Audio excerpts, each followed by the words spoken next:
Okay, I honestly didn't I figured they probably all would be, but I was like, all right, folks, we've still got some space on the stage. If any blue-collar folks would like to go to the stage, we can do that. Even if you're not, we can get you up there as well. If you want to go to the stage, now's the time. Meet me by this front right speaker.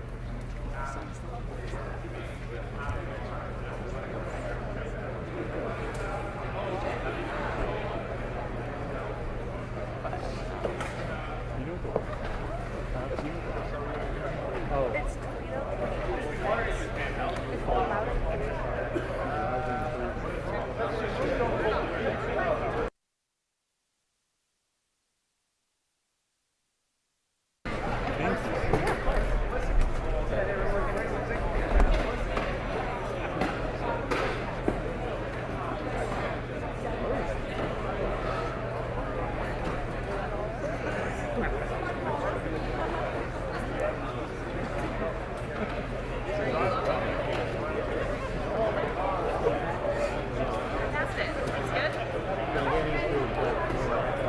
Wait, are we in the Right up the road and he's pointing Yeah, they go right by us. It's right.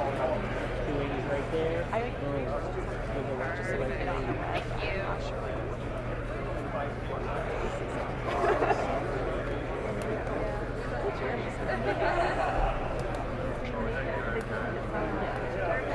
I thought there was going to be a keynote, but this is, I guess, not.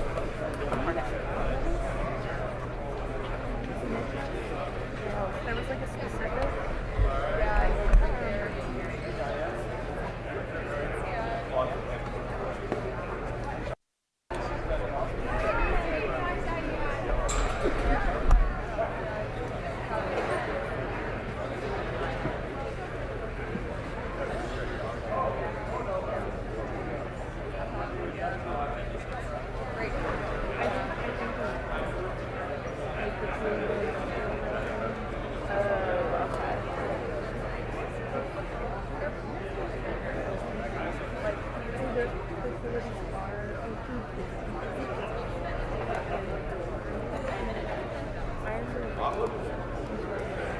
So you think I just say,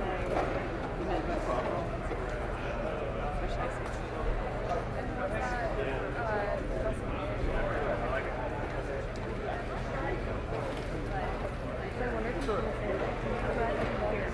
yeah. So what we think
when you graduate high school.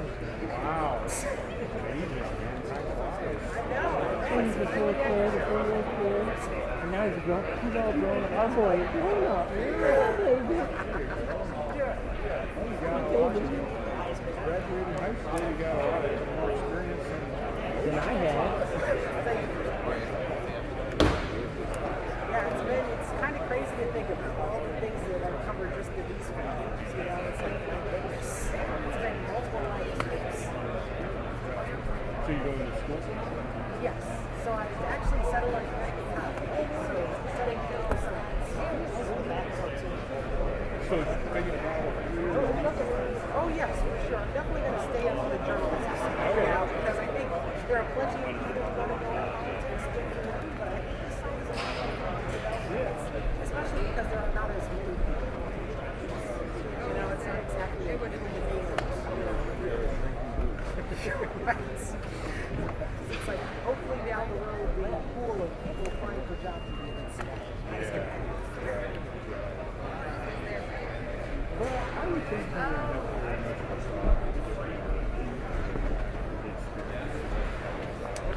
I mean, that's, I gotta believe that it's just. Oh, thank you. I appreciate it. I mean, Ohio, I think, has been a good test ground. You get a mix, you know, especially for politics. So it's interesting to see. I know. I sometimes forget. Like if you take the time to look at it,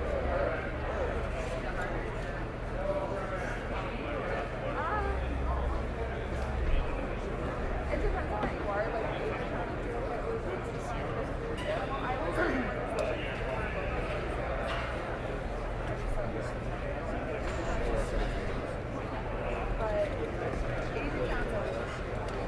Oh, What do you? outside of its pockets and then I checked it. It's yeah. you can do it. Go back to. it's usually called up. What could be?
I'm always surprised when you go in there and get you know, it's at the podium with the microphone right in front of the man. Just like, I'm now probably about a year.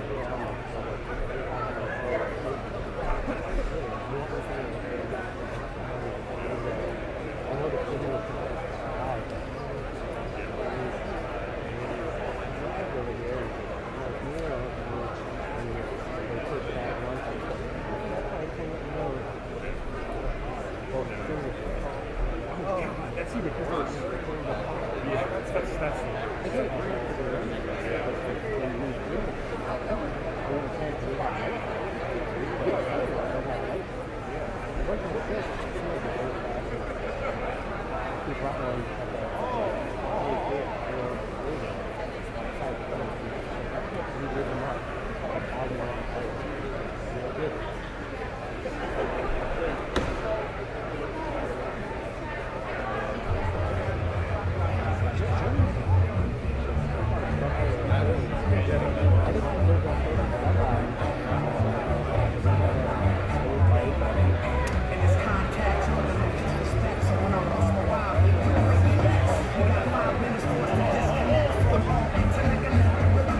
Mic level, yeah. Oh, okay. All right. Yeah. I mean, obviously it's getting handy. You were thinking it was big in there. Now it's better. I didn't. Yeah, you're right. I gotta.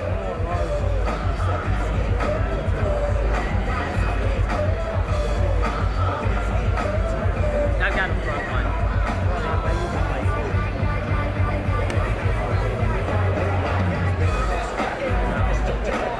You were like 5 years old.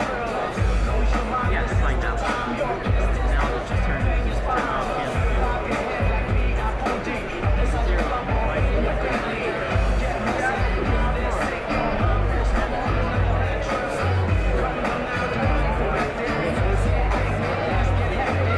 Me, I just love it.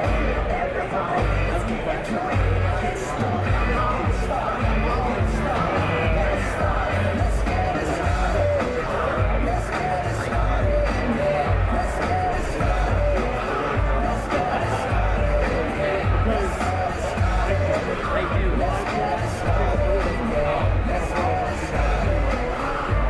Even through some of this, right? No, it's still going.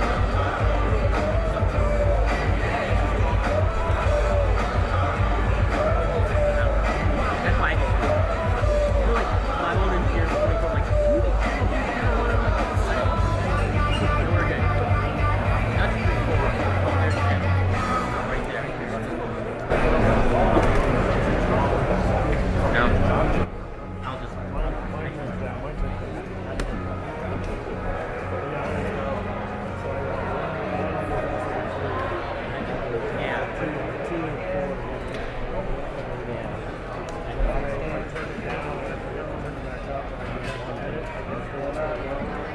Yeah, I can. Most people might edit that. Mine is too, but you can get It's just natural.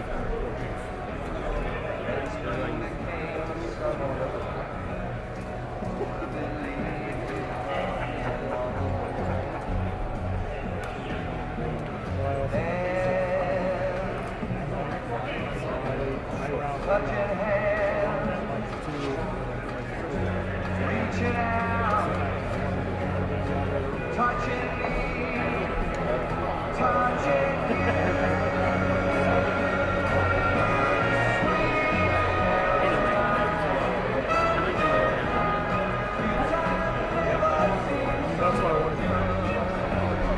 I mean, I could.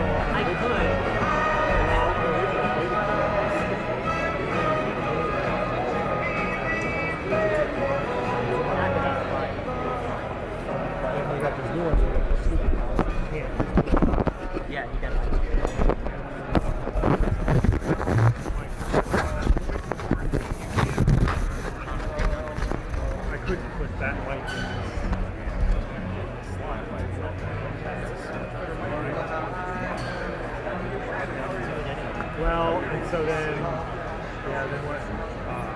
one day I was in the Navy players. The Navy came to us.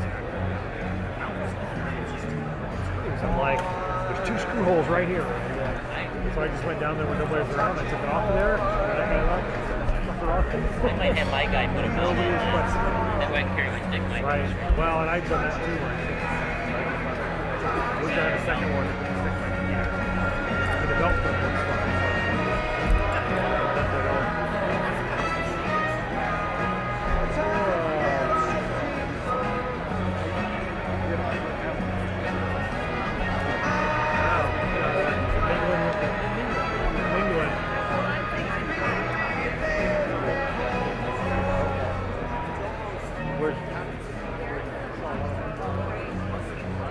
Oh, I see him.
Well, I don't know about this, but I know that he's got it.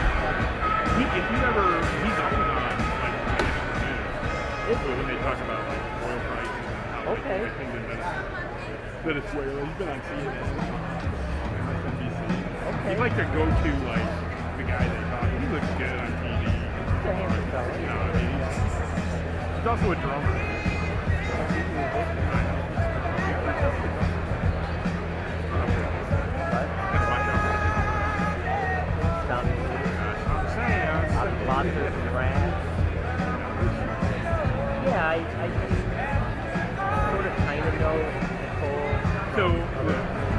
have learned that you can, like, the people that come to these things don't necessarily make a cut.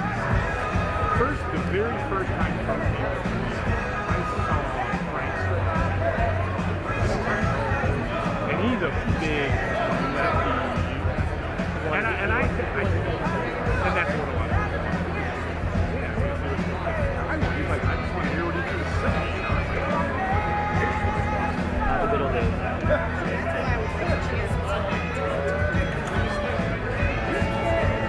Yeah, same here. Right. Yeah, you know, I mean, I'm sure.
Thank you.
Camera.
guy who owns, runs the bank, Martin Sutter. I got it. I got some jobs. I'm trying to point out Derek. I'll get him. Derek was, I think he's sad. He was standing for the top.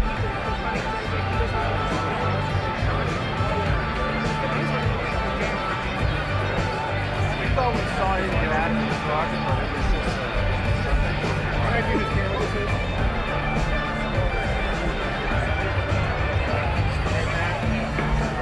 Seemed like he knew what he was doing. Straight ahead there.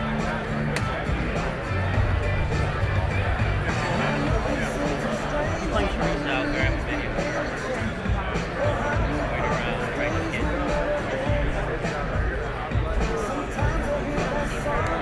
Barbara Orange is the one in red out.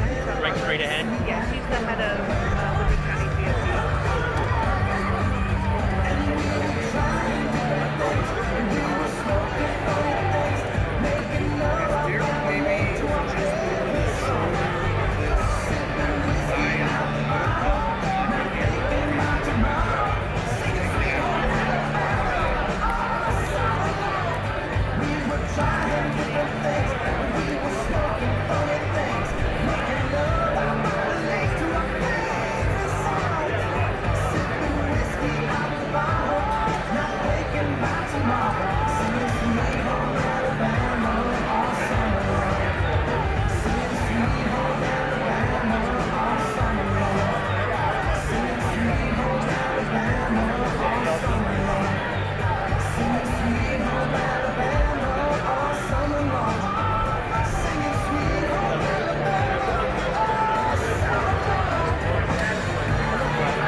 The blue jacket and the red scarf is nice.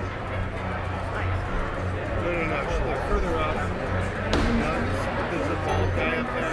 He's got a brownish sweater. No. She's like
I'll wait right here.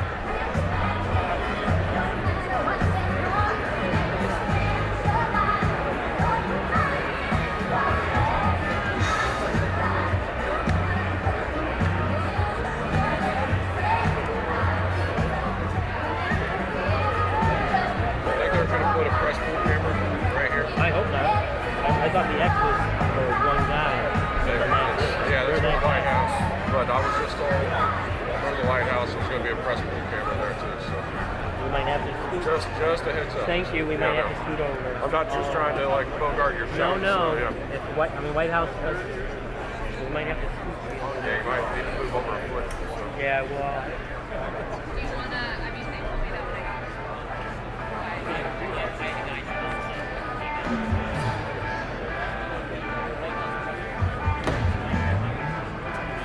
got More?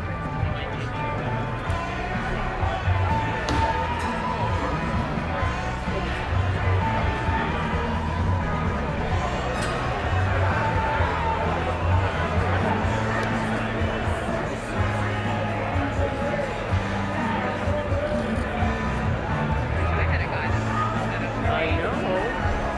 Well, we have an early shift, which I'm not today, of course today, but generally not. I pack all my stuff. Lower? Yeah. Brown coat. Yeah. I had the truck loaded. He just brought it, tossed it down, and then. Yeah, the guy was here and he said that people like all on there. I was the first one here, that's why I was like, we'll take this and they won't be like anybody. But then I personally, like after I shoot for a little bit, Like the thing. I wanted to be stills, but I got into this.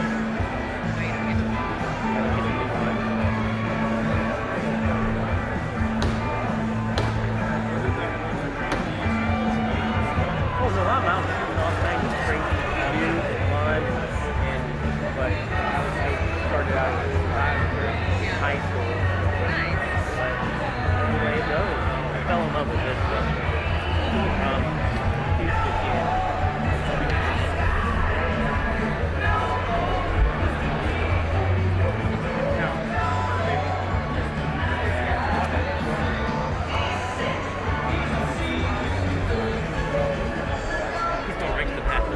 Houston went right to the bathroom. I was like, how far is Houston? Who's going to the bathroom? I'll stop.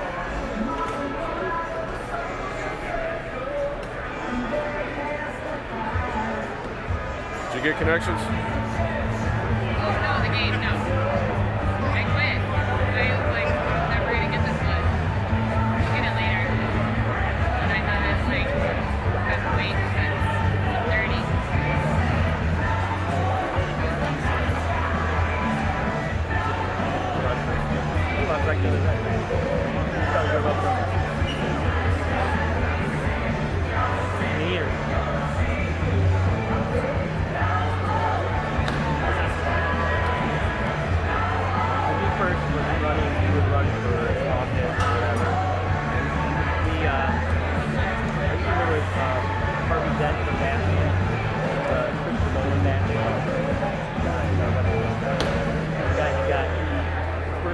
We always compared him to that character.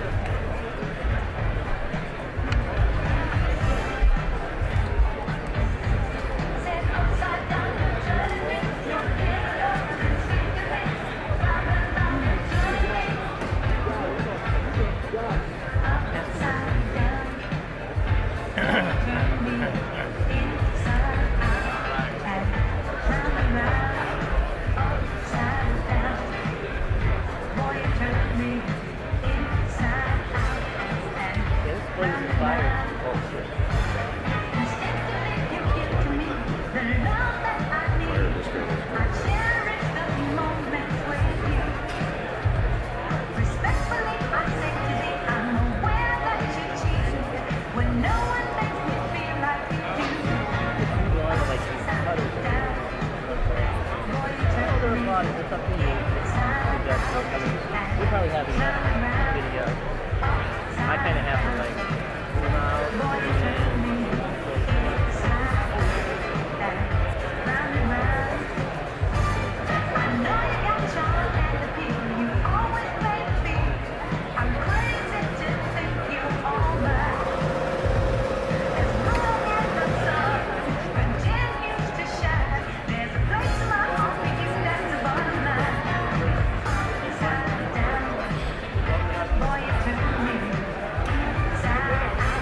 And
check, 1, 2.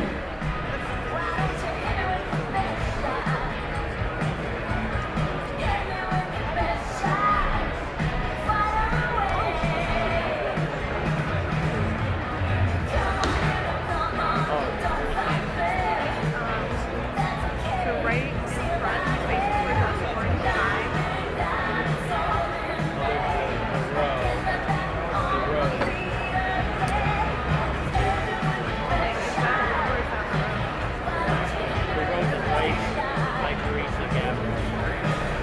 Guy in the black hat, that guy. Okay, yeah, in the but then to his right. Yeah, I've never met him. I met all the G-Lights in Canada.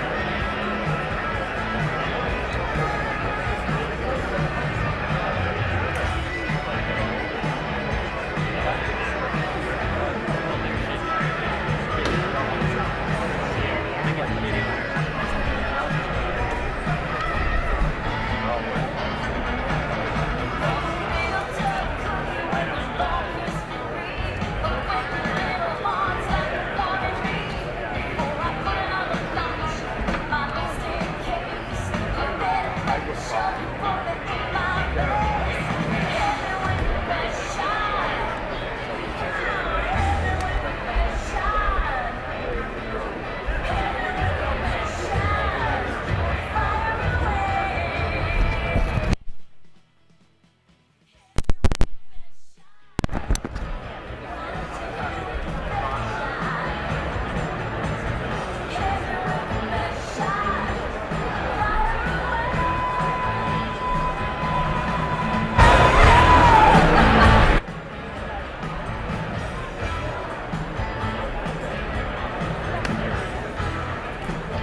Check 2, 3. Audio check 2, 3. This is an audio check for press, an audio check for master control. Check. Audio check 2, 3, 2, 3. This is an audio check for press, and this is an audio check for master control in DC. Check 2, 3. Audio check. Audio check. Can I get some thumbs up back there? Everybody got good levels? Good. Over on the table there? Okay, awesome. Thanks a bunch.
Hey, Andrew, can we kill mics?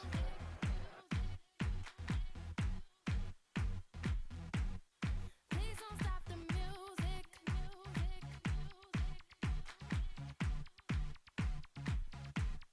Please don't stop the music.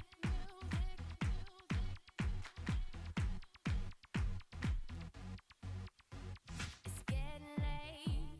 I'm making my way over to my favorite place. I gotta get my body moving, shake the stress away. I wasn't looking for nobody when you look my way. Possible candidate, yeah. Who knew that you'd be up in here looking like you do?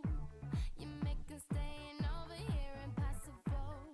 Baby, I'ma say your aura is incredible. If you don't have to go, don't. Do you know what you started? I just came here to party, but now we're rocking on the dance floor, acting naughty. Your hands around my waist, just let the music play. We're hand in hand, chest to chest, and now we're face to face. I wanna take you away, let's escape into the music. DJ, let it play. I just can't refuse it, like the way you do. Just keep on rocking to it. Please don't stop the music. I wanna take you away, let's escape into the music. DJ, let it play. I just can't refuse it, like the way you do this. Keep on rocking to it. Please don't stop the music.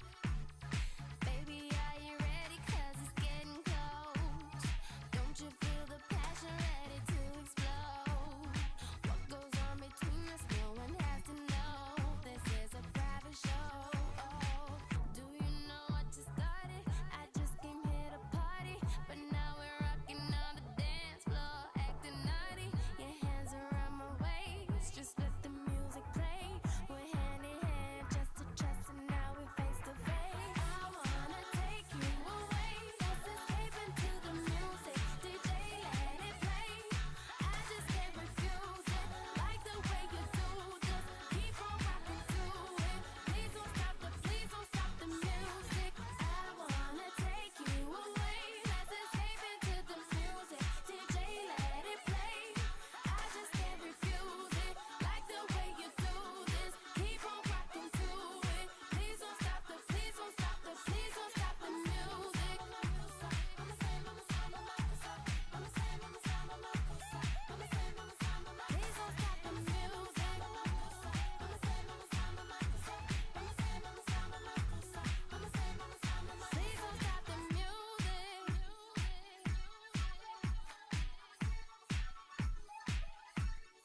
Please don't stop the music. Please don't stop the music.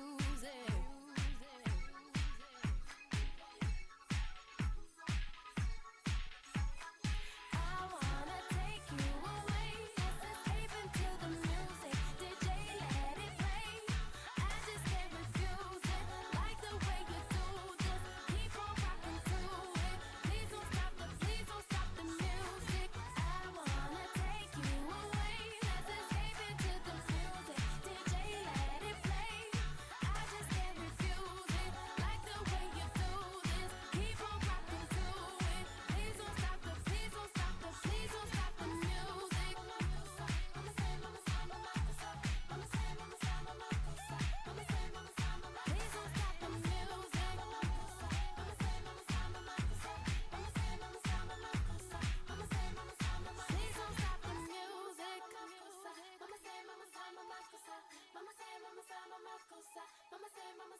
Please don't stop the music. Music.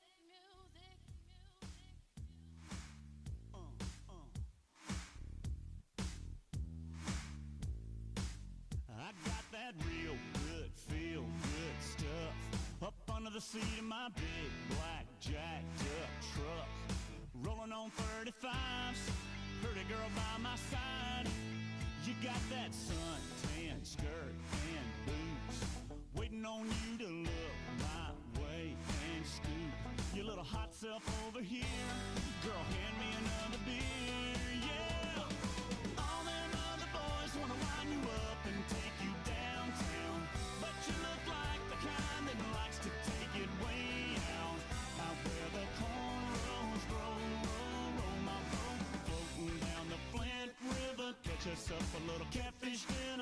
Gonna sound like a winner when I lay you down and love you right. Yeah, that's my kind of night.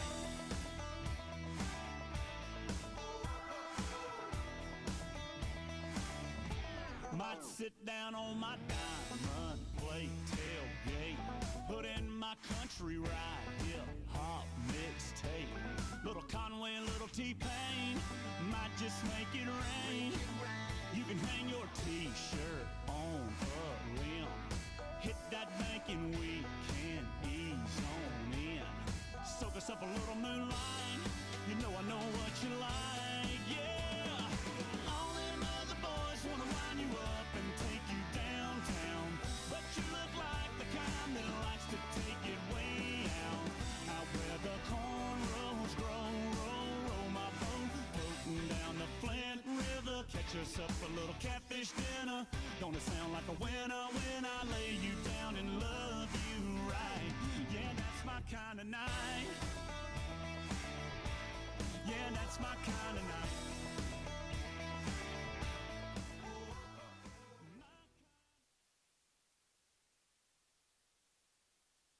Ladies and gentlemen, please welcome John Marshall, Senior Pastor of Hope Baptist Church.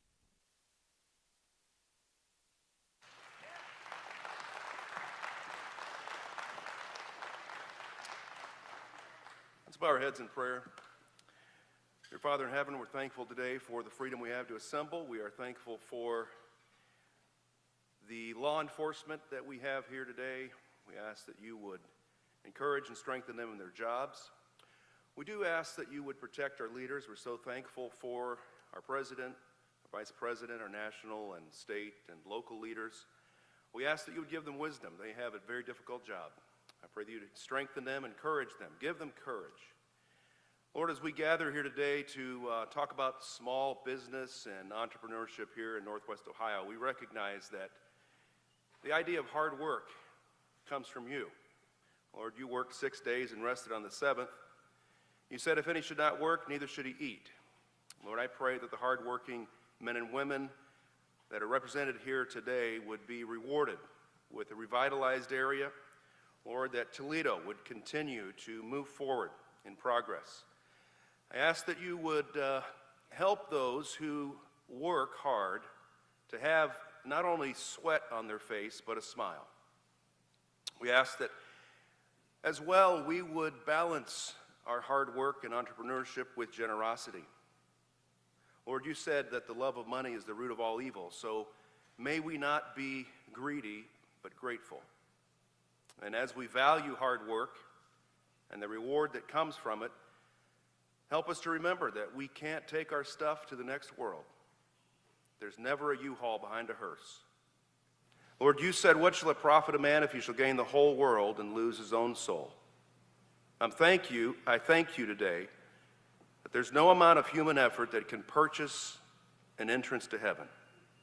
Lord, that even though the wages of sin is death, the gift of God is eternal life through Jesus Christ our Lord. And it is in his name, the King of Kings and the Lord of Lords, that we ask these things. Amen.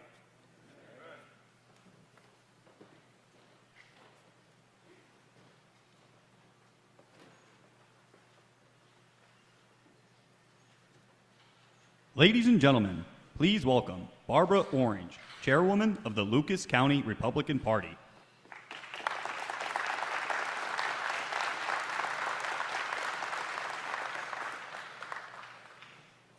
Good morning, everyone. If you would please rise and join me in the Pledge of Allegiance.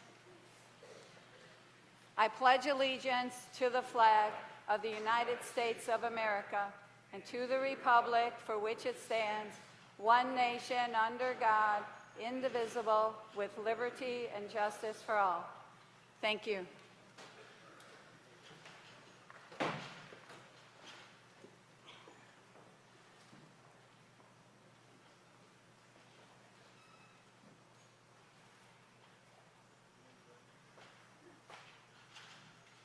Ladies and gentlemen, please welcome Gina Campbell, U.S. Army veteran.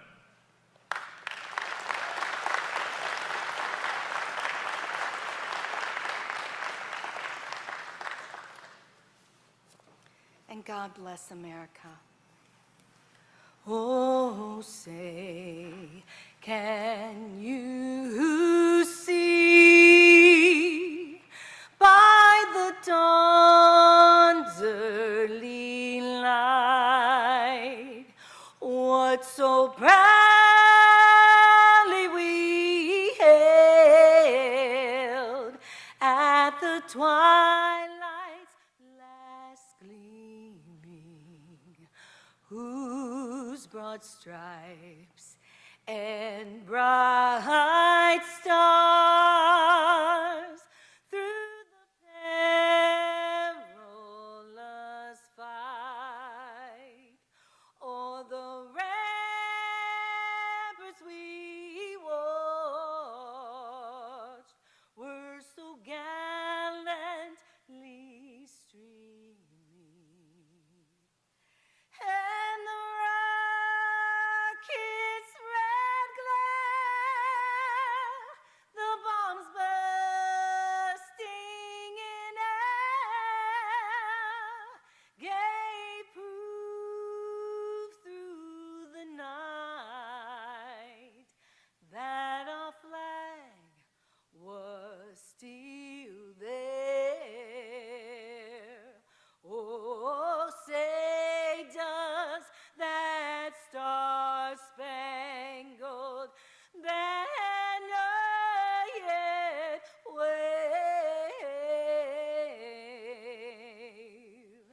for the land of the free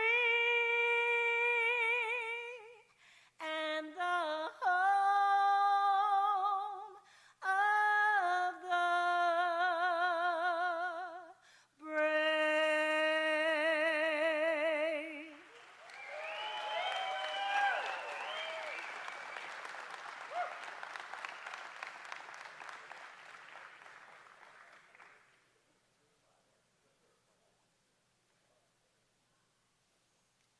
Ladies and gentlemen, please welcome Jim Brennan, owner of Brennan Equipment Services.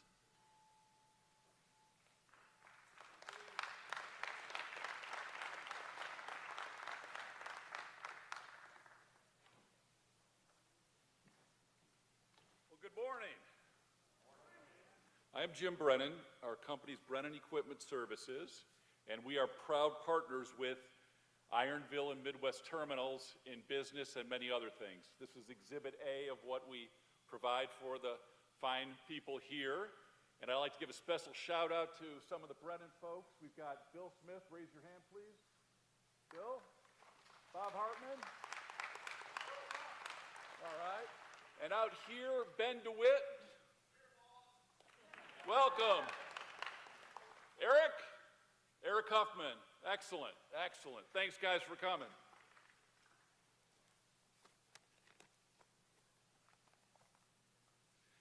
So our economy is great.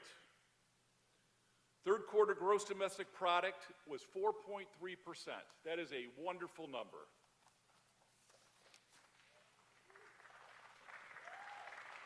All right.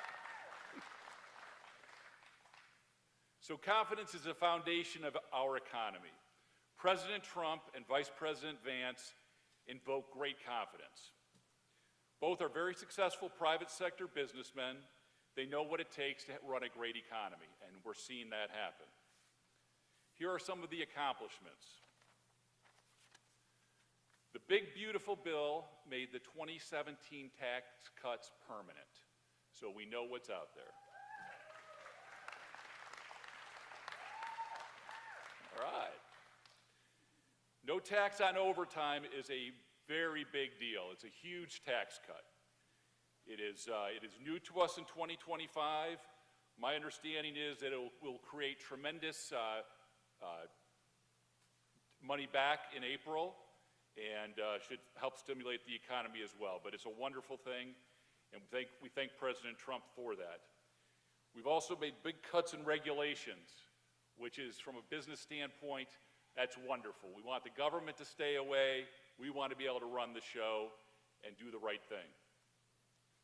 We've opened up all forms of energy production for dependable, cheap power. And that is very, very important, the key being dependable. The wind does not blow all the time. We've canceled the electric car mandate. Yeah.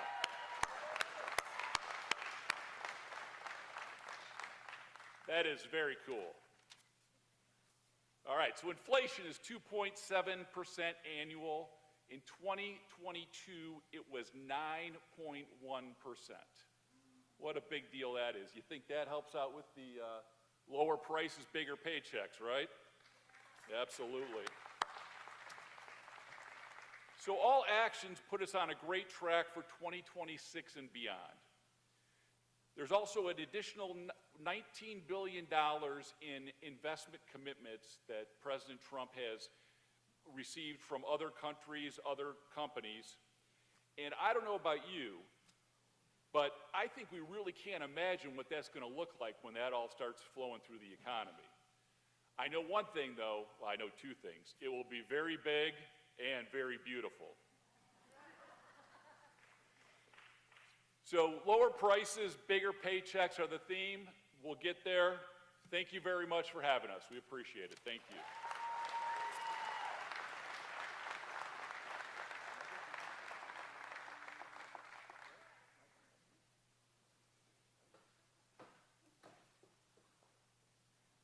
Ladies and gentlemen, please welcome Mr. Vivek Ramaswamy.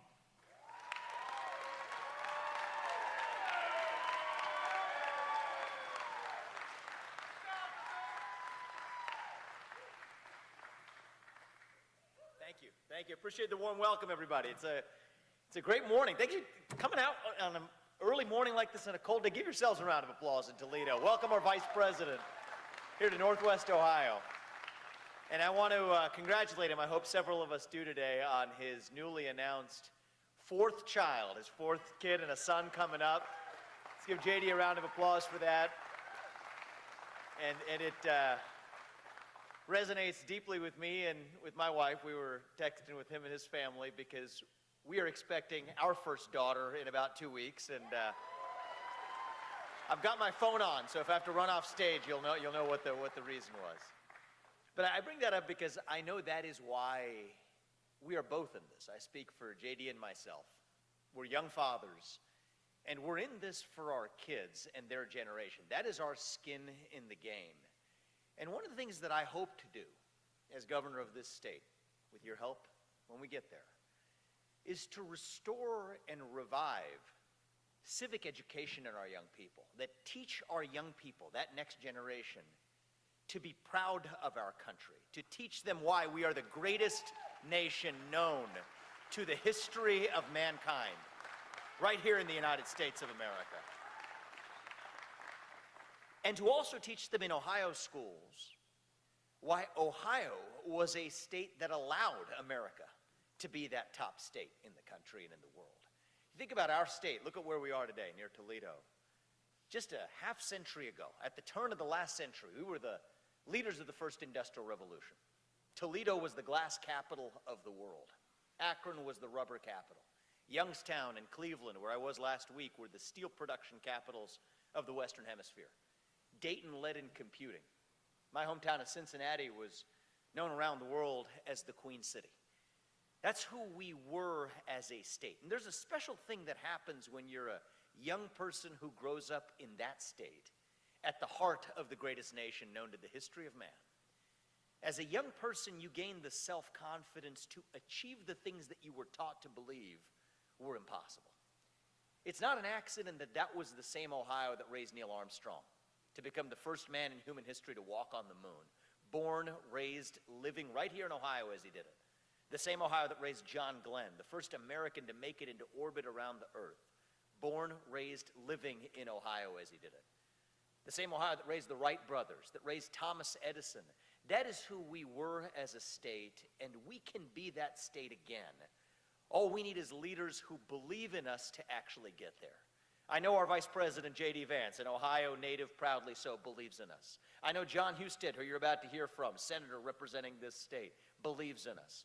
And I will tell you, hopefully with your help as your next governor, I believe in us to be that state again, leading Ohio to represent, to the country and to the world what we did back in 1950. That doesn't mean we're going back to 1950. It means the Ohio of 2030 will be the Ohio that we were at the turn of the last century once again, taking back our rightful place as the top state in the country to raise a young family, to give your kids a world-class education, and to make that American dream affordable once again. That's what's coming very soon. President Trump and JD Vance, they're doing their part, and we're going to do our part here in Ohio. Now, I know a lot of people are struggling, especially younger people who may not be able to afford their first home, may not be able to quite get ahead with that first job in the workforce, or skeptical of that American dream. And I understand that skepticism.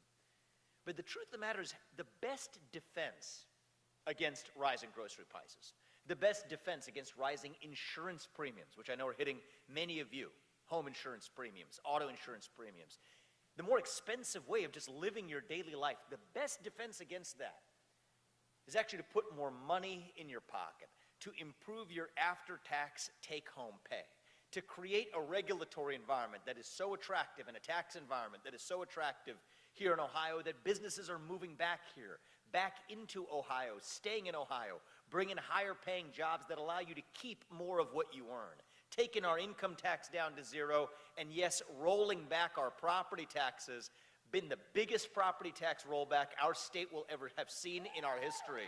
That is what is coming soon, because it is your money, not the government's. This is how we make the American dream more affordable again. But we have our work cut out for us this year. 2026 is not to be taken for granted. We have a major opportunity for Ohio to be the state that leads the United States of America back to greatness, for us to be the state that Texas and Florida aspire to, rather than the other way around. That's what's coming soon.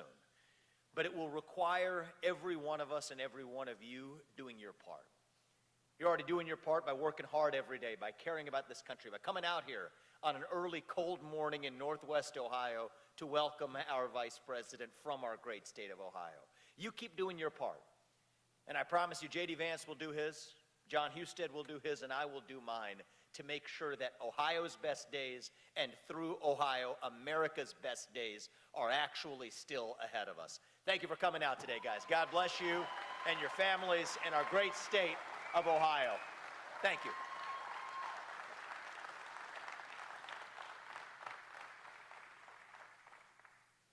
Ladies and gentlemen, please welcome Senator John Husted.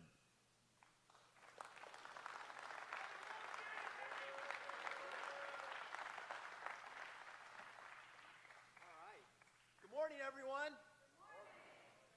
All right, I am your newest U.S. I'm actually America's newest U.S. Senator. I'm John Husted, and guess whose job I took? JD Vance's.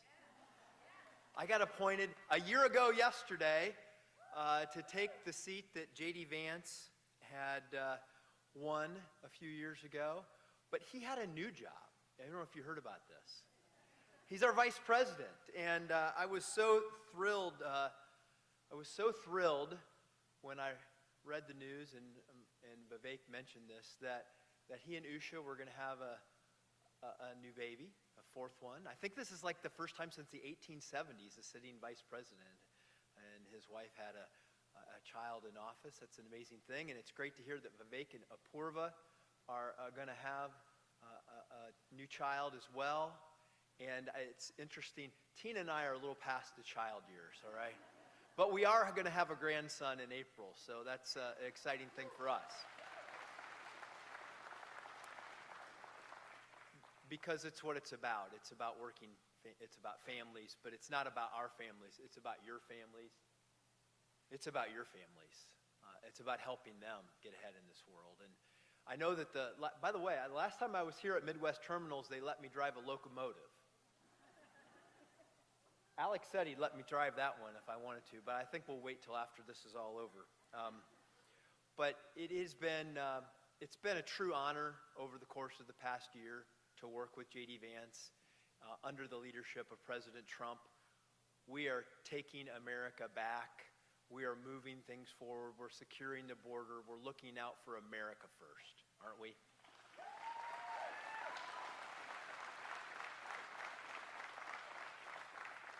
But I remember, I stood there, by the way, it was great that I got to wait to take the oath of office after JD had been sworn in, so I got to take the oath to become a U.S. Senator from JD Vance, who, as Vice President, is President of the Senate. And it was a great thing because I was told that was the first time that any sitting Vice President had sworn in his successor in the U.S. Senate. It was quite an honor. But I knew what we were going to do. Like, I was so excited to get started because it is about working families. It's about America first. It's about Made in America, because you can't do Made in America without Made in Ohio, because we make the things that people need to live and thrive, from the food you eat to the cars you drive, the trucks that deliver it all, the airplanes that fly, the steel and the chips and all the things that are part of the modern economy. You can't supply the things that people need to live and thrive without Ohio. And a Made in America policy is great for Ohio.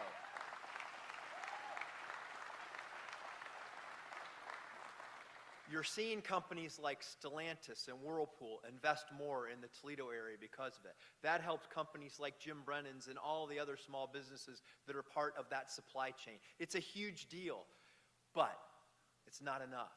We want great jobs. We want people to have great jobs, but we also want them to be able to keep more of what they earn, and that's what the Working Families Tax Cut Plan was all about. This is what the Democrats wanted. They wanted taxes to go up. They wanted to see the average family of four in Ohio get a tax hike of $3,500. Instead, we passed the Working Families Tax Cut Plan under President Trump's leadership, JD Vance's leadership. And what happened for the average family in Ohio? They're going to see a net benefit of $7,000 as a result of that passage of that plan. It's a big difference.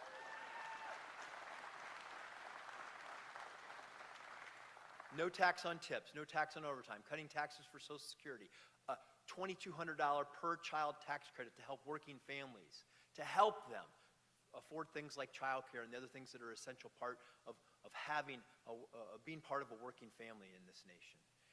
And we're also helping people get job training.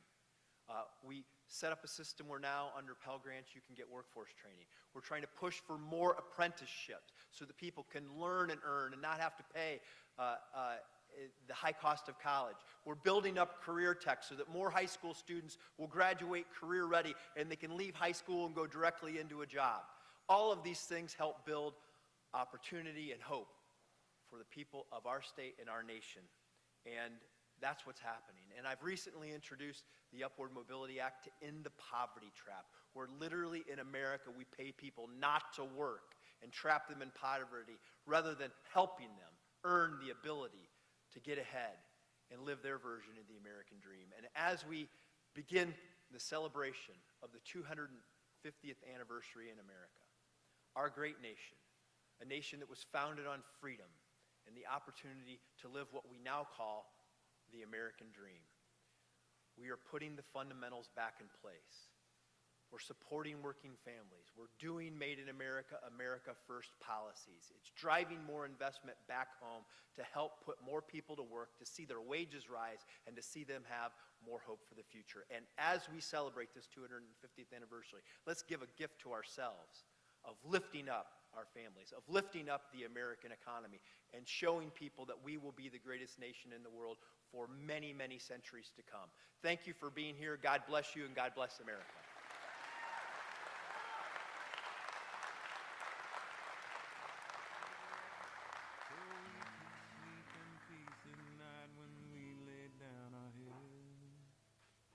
My daddy served in the army, we lost his right eye, but he flew a flag out in our yard till the day that he died. He wanted my mother, my brother, my sister and me to grow up and live happy in the land of the free. Now this nation that I love is falling under attack. A mighty sucker punch came flying in from somewhere in the back. Soon as we could see clearly through our big black eye, man, we lit up your world like the 4th of July. Hey, Uncle Sam, put your name at the top of his list.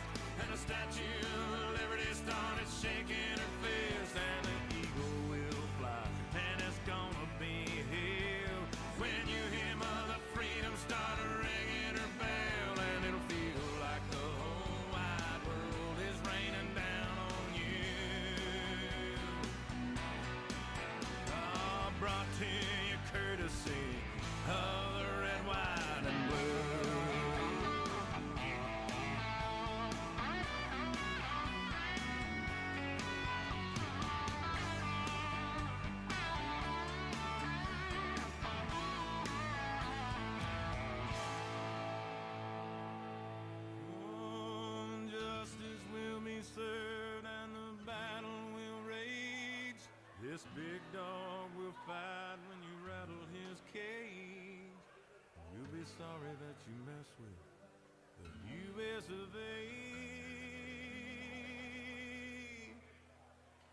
'Cause we'll put a boot in your ass, it's the American way. Hey, Uncle Sam, put your name at the top of his list, and the Statue of Liberty started shaking her fist, and the eagle will fly, and it's gonna be hell when you hear Mother Freedom start ringing her bell, and it'll feel like the whole wide world is raining down on you.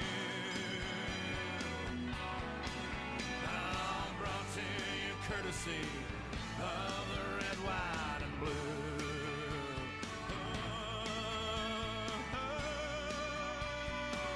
Of the red, white, and blue.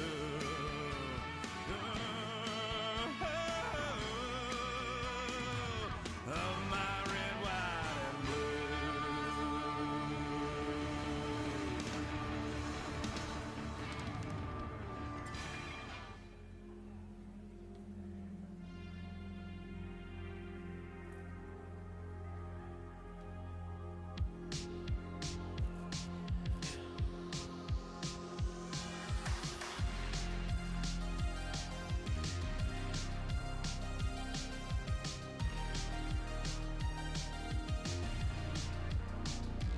I've been trying to call. I've been on my own for long enough. Maybe you can show me how to love. Maybe I'm going through a drought. You don't even have to do too much. You can turn me on with just a touch, baby. I look around, since city's cold and empty. No one's around to judge me. I can see clearly when you're gone. And I said, ooh, I'm blinded by the lights. No, I can't sleep until I feel your touch. I said, ooh, I'm drowning in the night. Oh, when I'm like this, you're the one I trust. Hey, hey, hey.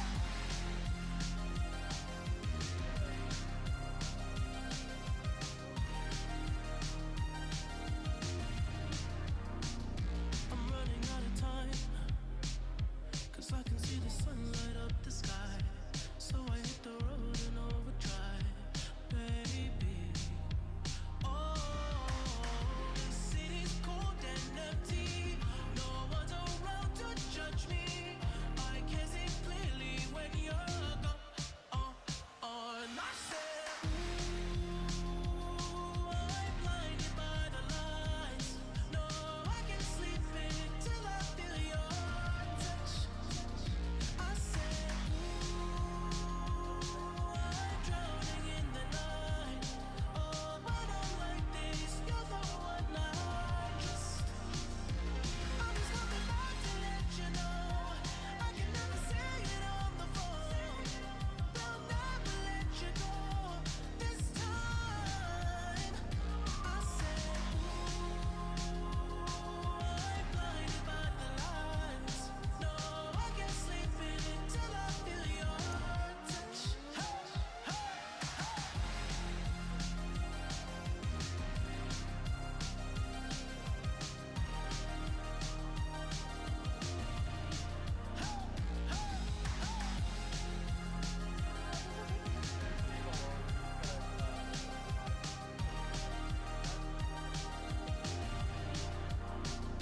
I said, ooh, I'm blinded by the lights.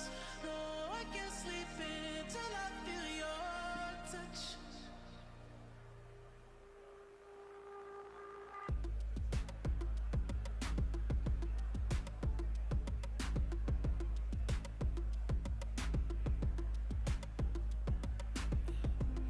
I'm trying to put you in the worst mood. P1 cleaner than your church shoes. Belly point two just to hurt you. All red lamp just to tease you. None of these toys on lease to. Made your whole year in a week too. Yeah, main bitch out of your league too. Side bitch out of your league too.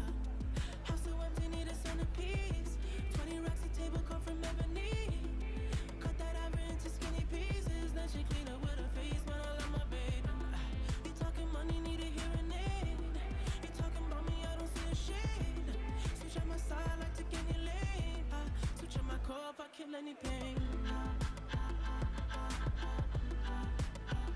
Look what you done.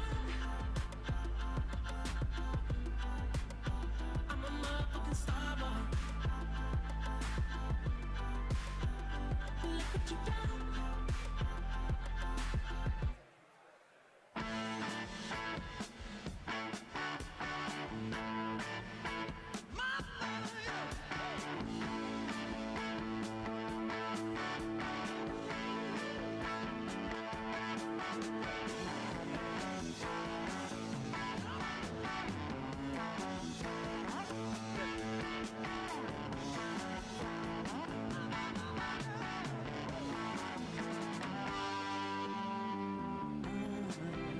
Never knew how complete love could be. Till she kissed me and said, baby, please go away. It feels so right being with you here tonight. Please go away. Just hold me close. Don't ever let me go. Couldn't say what I wanted to say. Till she whispered, I love you so. Please go away.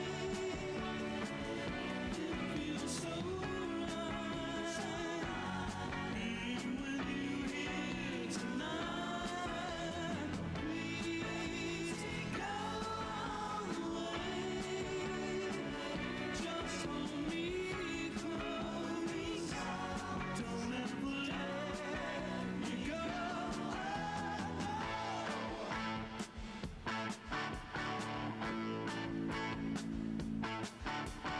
For her love, I was cruel and mean. Never hole in the place where my heart should be. But now I'm changed and it feels so strange. I come alive when she does almost speaks to me. And she says, come on, come on, come on, come on, come on, come on. I need you. Come on, I love you. Come on, I need you. Come on, come on. Please go away. It feels so right, so right being with you here tonight. Please go away. Just hold me close. Don't ever let me go.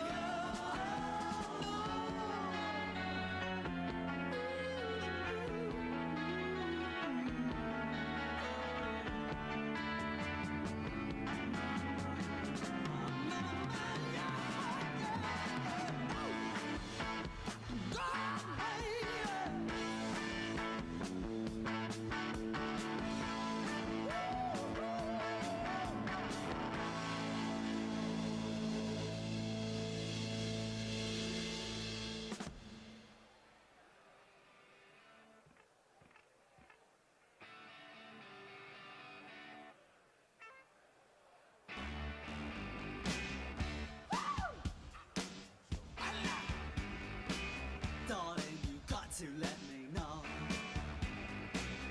Should I stay or should I go? If you say that you are mine, I'll be here till the end of time. So you got to let me know. Should I stay or should I go? It's always tease, tease, tease. You're happy when I'm on my knees. One day it's fine and next it's black. So if you want me off your back, well come on and let me know. Should I stay or should I go? Should I stay or should I go now? Should I stay or should I go now? If I go there will be trouble, and if I stay it will be double.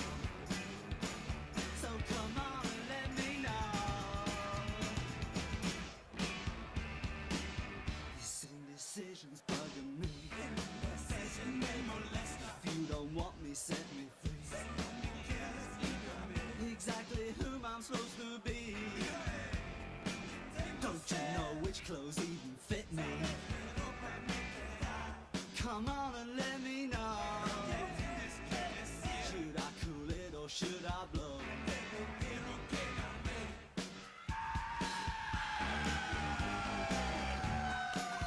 Split.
won't remember. I'll be the one you won't forget.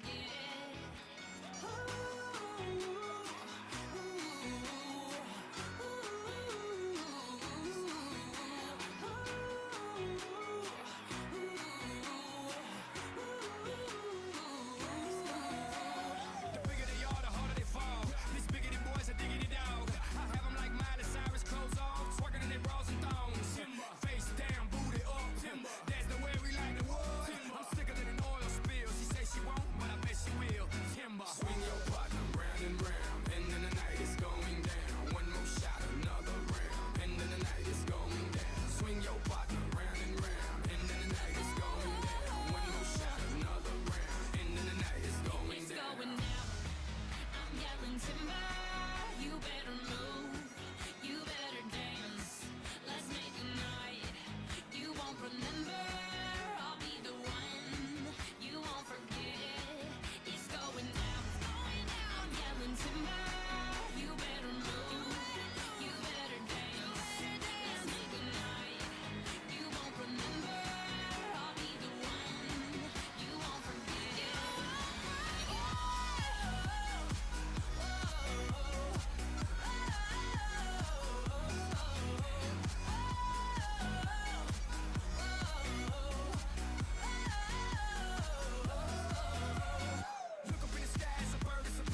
watching the sun bake. All of those tourists covered with oil, strumming my six string on my front porch swing. Smell those shrimp, they're beginning to boil. Wasting away again in Margaritaville, searching for my lost sugar salt. Some people claim that there's a woman to blame, but I know it's nobody's fault. Don't know the reason, stayed here all season. Nothing to show but this brand new tattoo.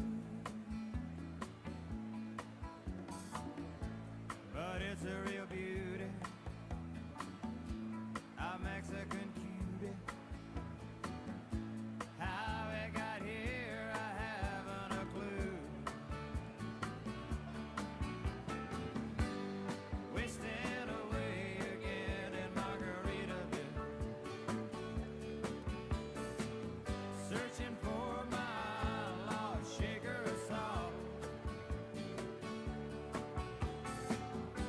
Some people claim that there's a woman to blame. Now I think,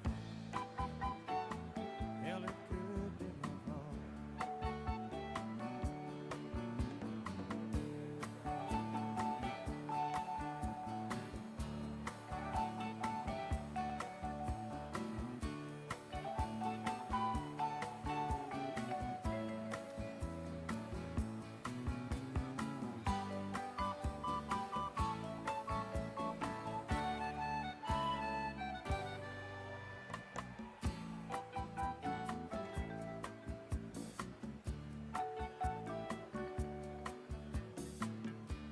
I blew out my flip-flop, stepped on a pop-top, cut my heel, had to cruise on back home. But there's booze in the blender, and soon it will render that frozen concoction that helps me hang on. Wasting away again in Margaritaville, searching for my lost sugar and salt. Some people claim that there's a woman to blame, but I know it's my own damn fault. Yes, and some people claim that there's a woman to blame, and I know it's my own damn fault.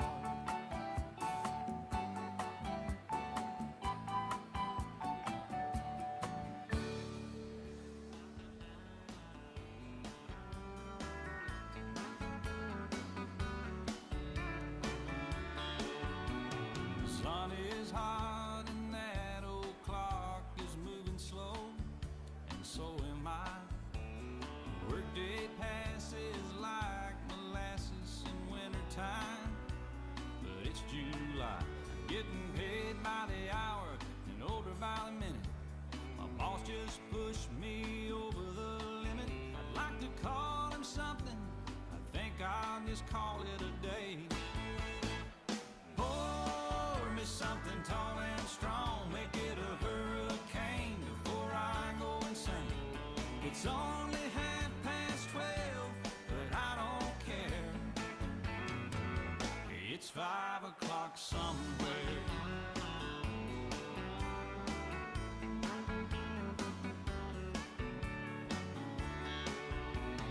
This lunch break is gonna take all afternoon and half the night.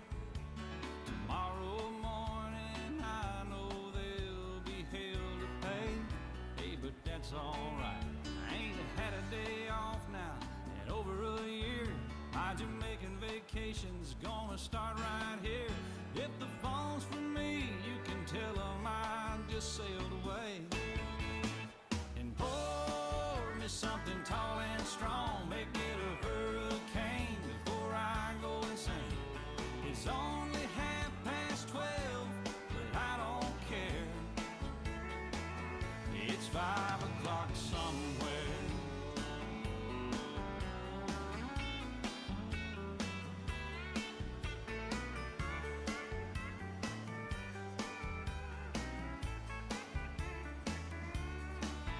I could pay off my tab, pour myself in a cab, and be back to work before 2.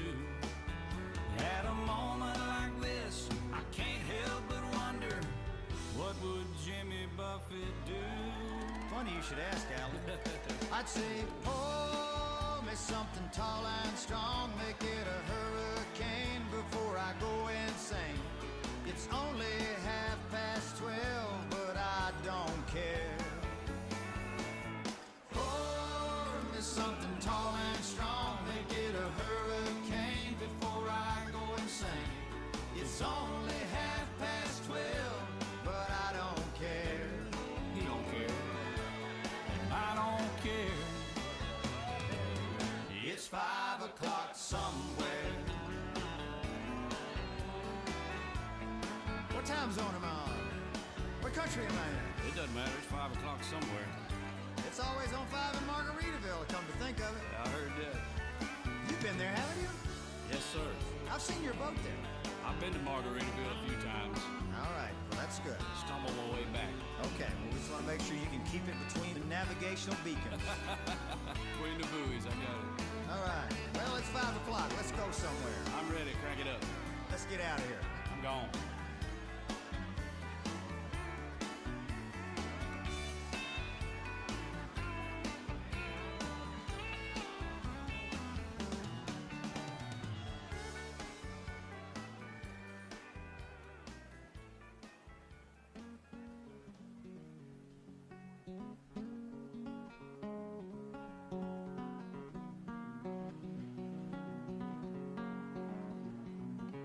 You know, well, I'm a chicken fried, a cold beer on a Friday night, a pair of jeans that fit just right, and the radio.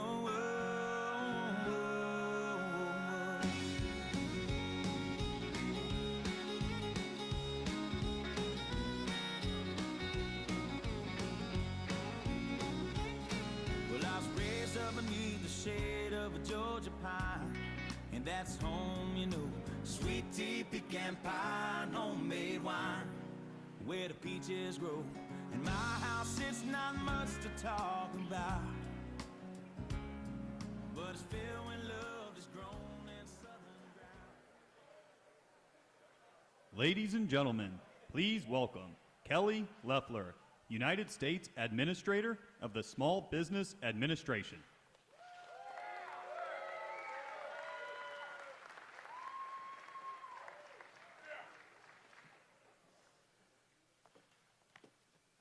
Well, thank you, Toledo. It is great to be in the Buckeye State. I feel your warmth. Thank you so much for being here at Midwest Terminals.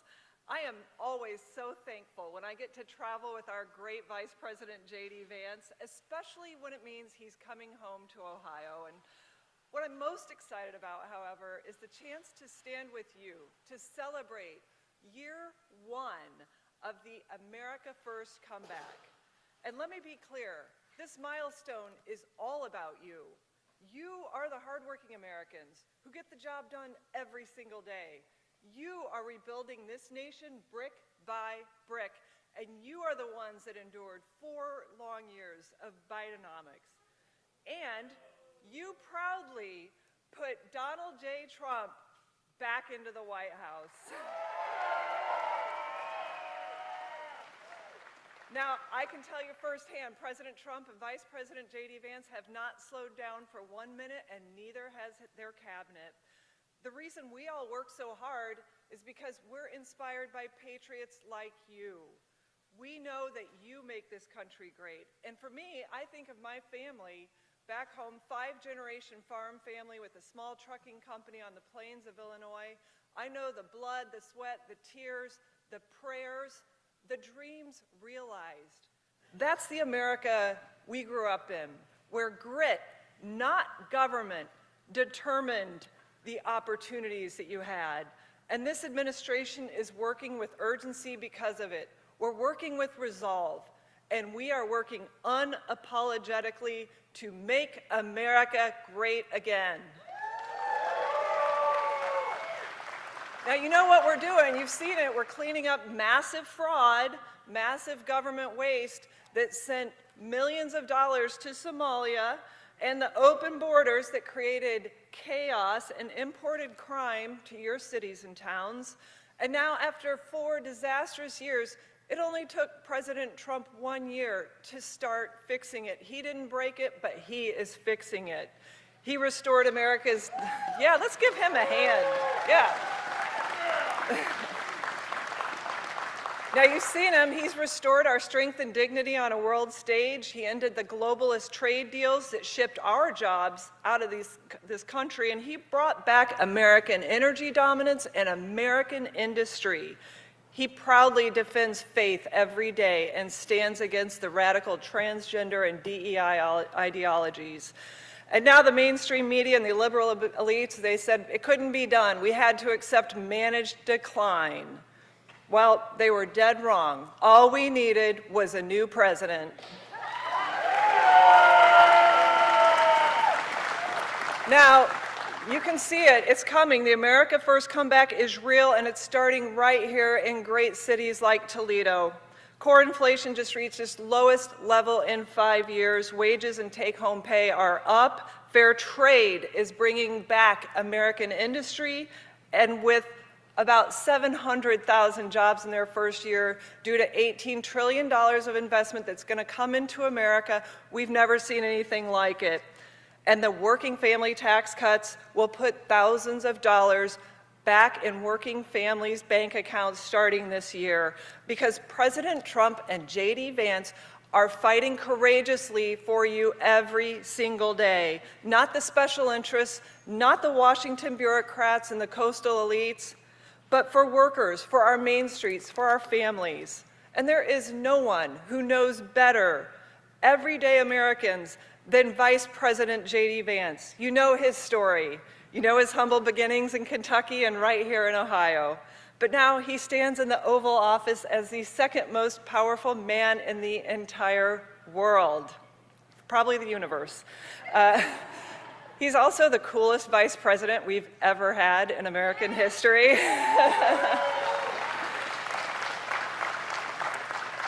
But what's really amazing, he's a man of deep faith. He's husband to our beautiful second lady, Usha Vance, and he's soon to be the father of 4 amazing children. So, yeah, congratulations, Vice President Vance. He and President Trump do it all for you, for hardworking Americans, and it's why he's come back home today, because he's standing proudly with you to restore the American dream for generations to come. Please welcome the 50th and the greatest Vice President of the United States, JD Vance.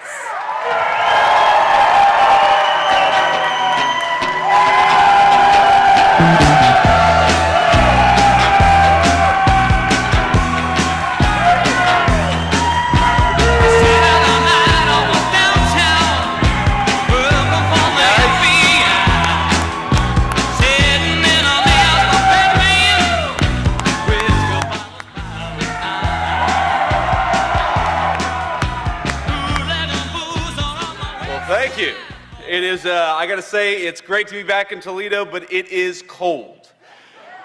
I got a little tour of the facility just before I came on stage, actually while Kelly was speaking, and thank you, Kelly Loeffler, our great SBA administrator. She's doing a great job, we're proud of her, but I think I'm still shivering from the tour I got outside. You guys are a hell of a lot tougher than I am to be able to manage this cold every single day, and I can't wait for the mainstream media stories today that the Vice President is suffering from unnamed tremors. And what I'm suffering from is Toledo in January. It is cold up here. I will say that when I was flying in here, you know, sometimes when you're vice president, you travel over the country, you travel over the world, and you're not always sure exactly where you're going. I was very excited to be back in Toledo today, but for a brief second I forgot where I was coming. I opened the window and I thought the president had sent me to Greenland. And, which is going well, by the way, which is going well. But let me give a few shout outs here. Besides Kelly Loeffler, I want to thank a few people who are here. In the front row here, we have our great United States Senator for the state of Ohio, John Husted, my replacement. And he's doing a great job. He's helped us a great deal. We have the next governor of the state of Ohio, Vivek Ramaswamy. Vivek, give it up for Vivek. I believe we have Vivek's new running mate, Rob McCauley. Rob, where are you there? Hey, Rob, good to see you, man. Thank you for being here. And I see our great Secretary of State, Frank LaRose. Thank you, Frank. Now, Rob, I'll give you advice as a number two. Here's my advice. What you need to do when you're governor, or when you're lieutenant governor and Vivek is governor, because you guys are going to win, and John Husted is going to win in November. We got to make sure that happens, right? You guys are going to get out there and make sure these guys win. We're going to be with you every step of the way, but when Rob is lieutenant governor, the secret to being a successful number two is to take credit for every single good thing the administration does.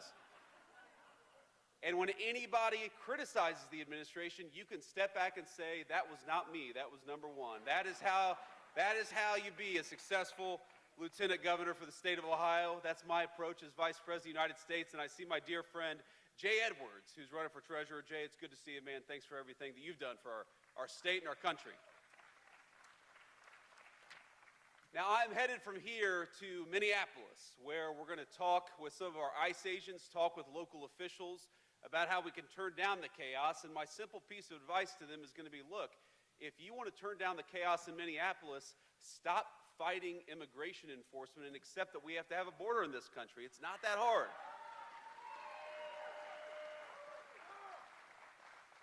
If you look all across our country, what's happened in Minneapolis is happening almost nowhere else in the United States of America. And that's because whether it's in Texas or Tennessee, it's in red states, it's in blue cities, even within our country, most people are cooperating with the simple principle that we ought to be able to enforce our immigration laws and get illegal criminals the hell out of the United States of America. It's really not that complicated. But in a few distinct cities, you see this craziness because the far left has decided that the United States of America shouldn't have a border anymore, and they are willing to fight and penalize and dox and even assault our law enforcement officers in order to fight for the basic principle that anybody ought to be able to come into the United States of America. Well, I'll tell you right now, the Trump administration, we reject that. We are going to get illegal criminals out of our country, and we're not going to let a few left-wing radicals stop us.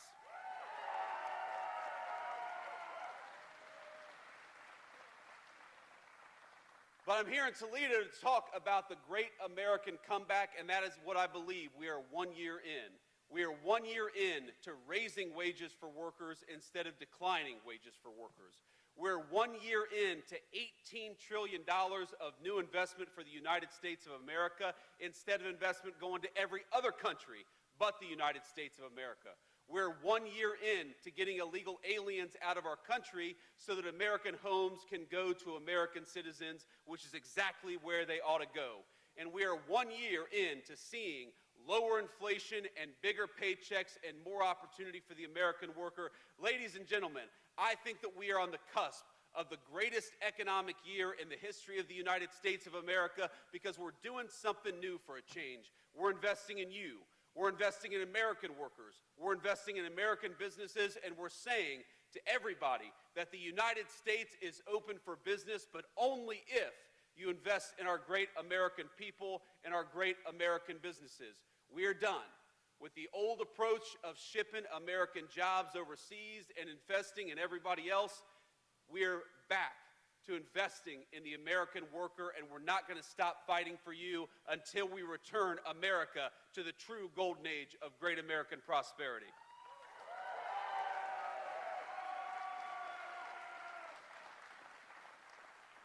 Now, even a year in, we've already seen incredible success from the Trump administration's economic policies. The IRS says that this is going to be the biggest tax refund year in the history of the United States of America. And I know there are a lot of far-left Democrats like Marcy Kaptur who don't like it when the government gives you back your hard-earned money, but the Trump administration believes that you earned it, you ought to keep it, and we ought to keep our hands the hell out of your pocket in Washington, D.C.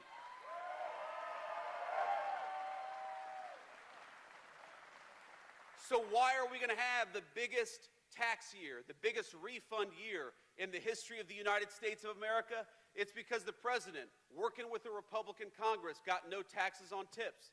It's because we got no taxes on overtime. It's because we got no taxes on Social Security. 3 promises that we ran on, 3 promises the President of the United States kept, and because of it, every single person in this room and every single person in the state of Ohio is going to benefit from it. That's what we said we were going to do. We were going to end the green energy scam and invest in American energy workers, and we did it.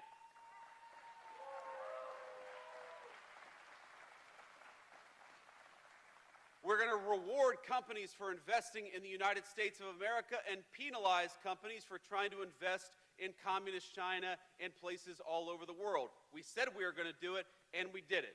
And because of it, we're starting to see the benefits for American workers every single day. We have the lowest inflation that we've had, well, since the last Trump administration. We have rising wages for American workers. You know that under the Biden administration, those terrible, terrible times, under the Biden administration, you lost an average of $3,000 over that 4 years because inflation was out of control and wages were stagnant for our country. You know, under the first year of the Trump administration, you've already gained over $1,300 in real wage gains. And my friends, we are just getting started. Because what the President of the United States says every single day is we are not done fighting for the American worker until we get everything back that the Biden-Harris administration took away and more beyond that. I don't want you to just struggle to get by. I don't want you to worry about paying your credit card bill or your medical benefits. I don't want you to think, do I buy prescription drugs or do I buy food? That is the legacy of the Democratic Congress under the Biden-Harris administration, and it's something we can't go back to. A lot of you know my story. I mean, this is my home. You all, well, you voted for me, at least most of you did. So, actually, in this room, I probably got about 100% of the vote. I think I see a few people who weren't old enough to vote for me in 2022, but look, you know my story. You know the fact that I grew up in a family. I was raised by a grandmother who would look at her credit card statement every single day and wonder, what can we afford? Can I buy my medicine this month, or do I need to focus on food? Can we take a little bit extra maybe and buy those pills that she needed in order to stay healthy and keep our family afloat? These are the decisions that way too many families had to take under the Biden administration. And under the Trump administration, we want better for you. And we're fighting better for you every single day. We want you to have enough prosperity to, yes, buy the things that you need, to, yes, buy those medications and put food on the table, but maybe to take a little vacation. Because if you work hard every single day, you ought to be able to enjoy the fruits of your labor. Maybe you want to buy something extra for your kids. Maybe you want to do something that you couldn't do when you were a kid, because that is the promise of the American dream, that we leave the next generation a little bit better off than the generation that came before. And what we had under the Biden-Harris administration is lower wages, we had higher prices, we had more people struggling to get by, and more people who gave up on the essentials instead of buying the things that they needed to buy. What we have under the Trump administration is a totally different approach. And what we're trying to do, and what we've already done a lot over the last year, is made you wealthier, has made your communities safer, has gotten those illegal aliens out of the United States of America, and is trying to rebuild that all-important American dream. So I have a very simple question. Do we, 1 year into this great American recovery, do we want to go back to the failed policies of the Biden-Harris administration? No, we don't. So let's keep doubling down on American prosperity. Let's keep doubling down on the American worker. And let's tell Marcy Kaptur and the rest of the crazy congressional Democrats that we are not going back. We are going forward to a brighter future for every single one of our citizens.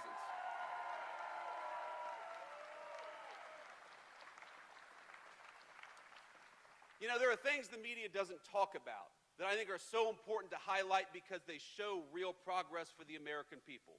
Did you know that for 4 years under the Biden-Harris administration, Americans paid the highest prescription drug costs anywhere in the world? And we did it because we had an administration that refused to go to Big Pharma and say, this is ridiculous that you're charging 1/10 the price in England or in France that you are in the United States of America. So what did the president do? One of the first things President Trump did is he hauled these pharmaceutical executives into the Oval Office. He wasn't getting any help from Congress, though we certainly would have appreciated Marcy Kaptur helping us lower prescription drug costs, but we weren't getting that help. So what did he do? He brought the pharma executives into the Oval Office and he said, you are done forcing Americans to pay more for prescription drugs than any other country anywhere in the world. And so now, thanks to the president's leadership and thanks to the support of our congressional allies like John Husted, we have prescription drug costs coming down in this country for the very first time. Whether it's antibiotics or whether it's cancer drugs, whether it's the most advanced therapeutics that exist anywhere in the world, Americans are seeing lower costs. And they're going to keep on seeing lower costs because the President of the United States had the courage to fight for you rather than international pharmaceutical companies.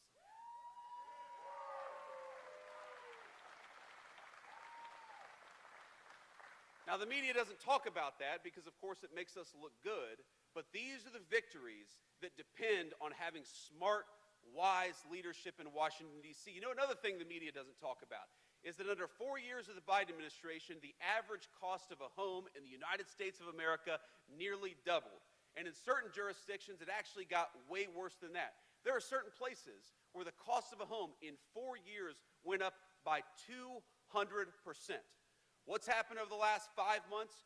Rents have gone down over the past 5 months. And so though there's still a lot of work left to do, we're finally seeing more Americans being interested, especially our young families, being interested in buying a home for the first time. We're seeing those rents come down. We're seeing the cost of housing flatten out a little bit. And one of the biggest reasons is because on the one hand, we lowered the regulatory burdens to build houses in this country, while on the other hand, we got illegal aliens out of the United States of America who are taking American homes. That is how you lower prices. Focus on American workers and invest in American home building. You don't give all of our homes to illegal aliens. That is the legacy of the Biden-Harris administration.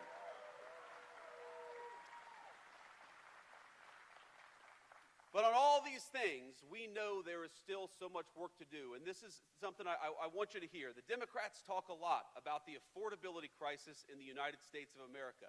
And yes, there is an affordability crisis, one created by Joe Biden's policies. You don't turn the Titanic around overnight. It takes time to fix what was broken. I said earlier that the average American has seen $1,300 of real increase in their wages just in the past year. Well, Joe Biden, they saw a $3,000 decrease. Now, on the one hand, I'm proud of that. I'm proud of the fact that you're $1,300 richer than you were just a year ago. But you know what really pisses me off? That compared to when Donald Trump left office after his first term, you're still about $2,000 poorer. Because that's what happened under the Biden administration. They did so much damage that it's going to take us time to rebuild the great American prosperity that we had at the end of the first Trump administration. But what I'm telling you is that we are committed to doing it. As much as the media focuses on distractions every single day, in the Oval Office, the president looks at us and says, why haven't we done more? Let's do more. Do more. He'll tell us, person by person, from the Secretary of Commerce to the Secretary of the Treasury to our SBA administrator to the Vice President of the United States, fight every single day for better home prices for Americans, for lower prescription drug prices, and of course for rising wages. That is what we're going to do. That is what we have done, and that is what we promise will be the legacy of the second Trump administration. More prosperity for you.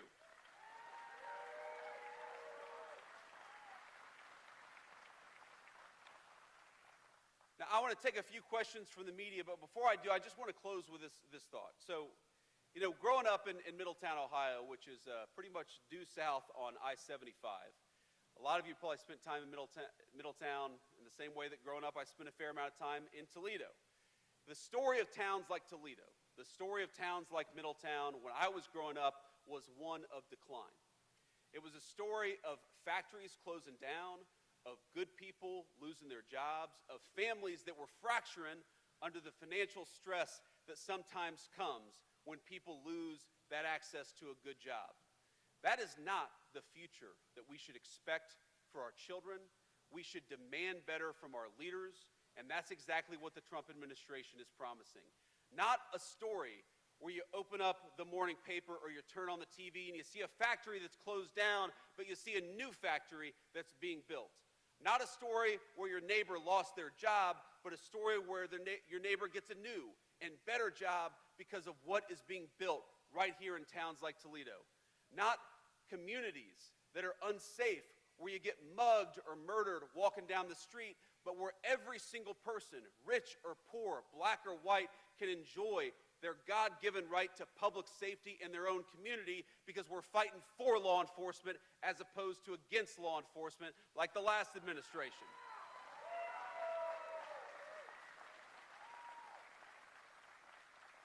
I want the grandmothers, like my grandmother, who are raising grandkids they weren't necessarily planning to raise. I want them to not have to choose between putting food on the table or buying their medicine. That is the future that we're fighting for. And that is what the Democrats in D.C. have fought against every single day of this administration. Now, I don't want to say all Democrats, because my mamaw, the woman who raised me, was one of those blue dog Democrats. She was socially conservative, she was patriotic, but she was a Democrat. And I know that in Toledo, there are a lot of those Democrats still today. But I got to tell you, in Washington, D.C., those Democrats do not exist. They disappeared from Washington, D.C. They care more in Washington about using this country as one big fraud scheme than they do about fighting for your prosperity. And that's why we cannot reward these people come November. What are they actually fighting for? Well, we know what they're fighting against. They hate Donald Trump obsessively, and they talk about it every single day. They want men to play in women's sports, which is crazy, but even aside from it's crazy, why the hell are you talking about that instead of figuring out how to fight for the American people? They want the Somali fraud ring in Minneapolis and frankly in other states too to continue. While a lot of Americans can't afford the cost of child care, they want to take the very programs that we use to make child care more affordable and give them to fraudsters who are illegally in our country to begin with. These are not politicians who care about you. They care about keeping the fraud going. And the question in November is very fundamental. It's going to be, do we reward the people like John Husted, who cut your taxes, who fights for lower housing costs, who fights for lower prescription drug costs? Or do we reward the crazy far-left Democrats who think that America is one big get-rich scheme for fraudsters? That's it. That's simply the question. So I'm asking you, are we going to fight for the people who are fighting for the American dream?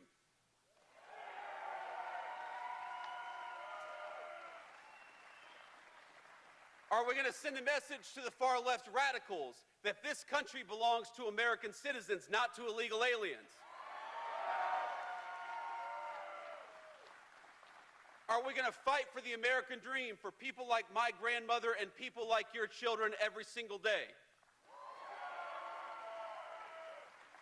So let's remember what we're fighting for this November. It's to have political leadership in this country that fights for the American people, that fights for the American dream.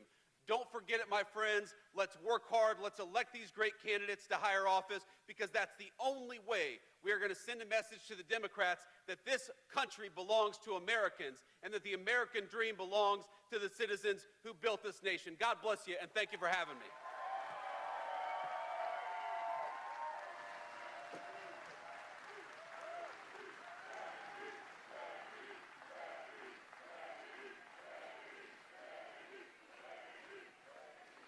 Now, I appreciate that, but I'm going to take a few questions from the reporters, and then we're going to hit the road.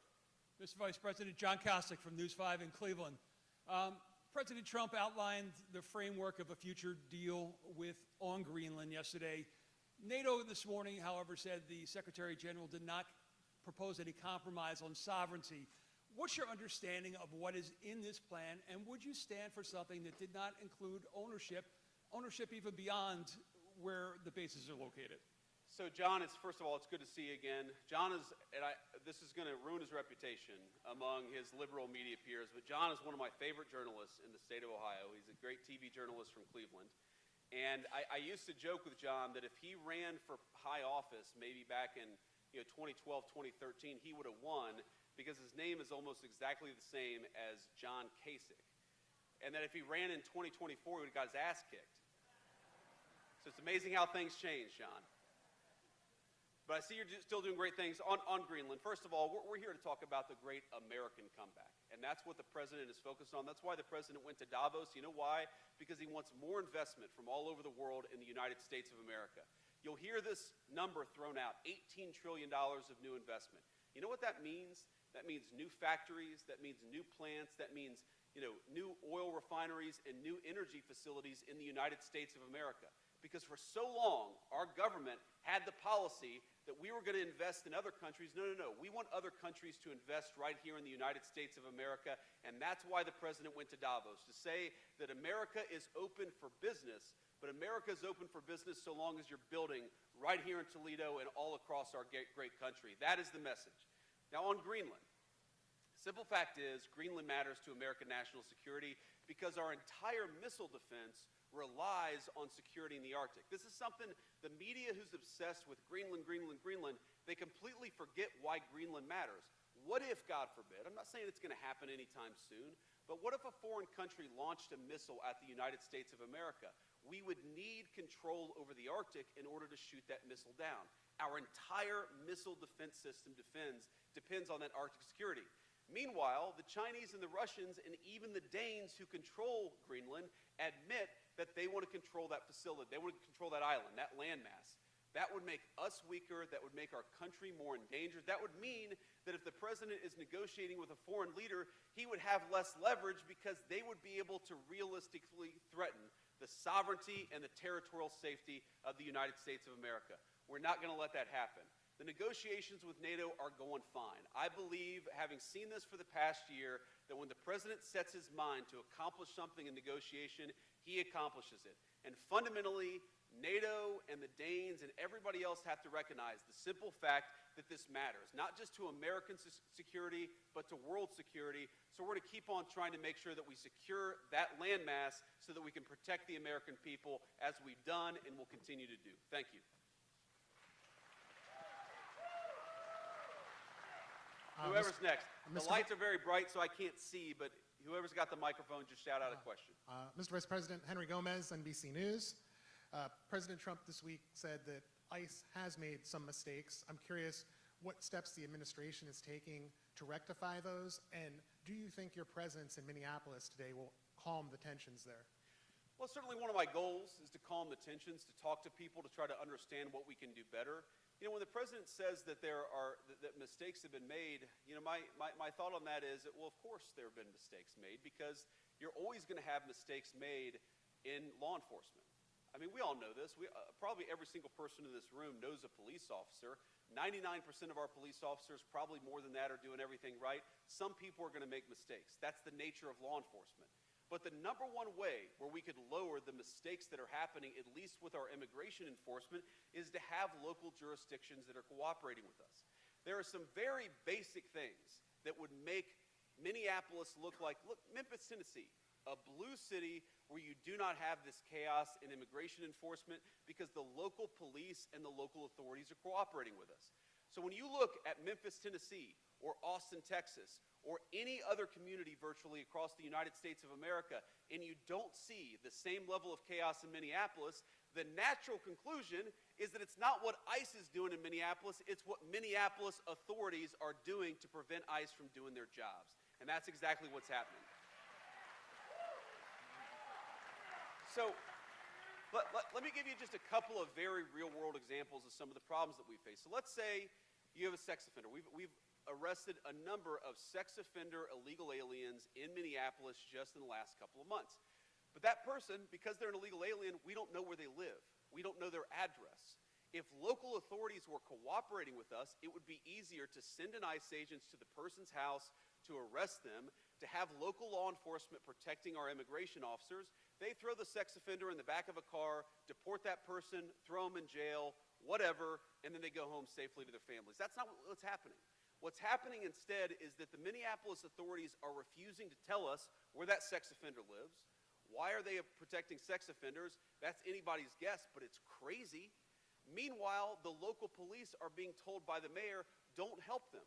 So if there are protests, and there are people trying to not just protest, but interfere with what ICE is doing, we don't have the support of local law enforcement to keep the peace. So when I talk about lowering the temperature, those are the two things that we want those local authorities to do. Help us find sex offenders and get them out of their community. And again, this is bonkers. Think about this. If you've got a neighbor who's a sex offender and somebody wants to go and take that person away, I'm going to raise my hand and say, yes, please, get that person away from my children. What is wrong with Minneapolis authorities? They so hate the idea of enforcing immigration laws that they're telling their people not to get sex offenders out of their community. It's crazy, and it's why we see so much chaos in Minneapolis, but not elsewhere. Sean Hegarty, sir, 13 Action News here in Toledo. In the city itself, affordable housing is a real problem. The supply is low, rents are going up. What specifically can your administration do to increase the supply and get people, especially in the city of Toledo, into long-term, stable, good housing? So we're working on a number of things on this front. First of all, one of the things the president just announced a couple of weeks ago that, again, hasn't gotten a lot of media attention, but I think is very important, is that he said, we want American homes to go to American citizens. That means no illegal aliens buying American homes. It means no mortgages going to people who have no legal right to be in this country. But it also means that we're going to stop large institutional investors from buying up American homes. That was a major announcement from the president, and we're working on that now.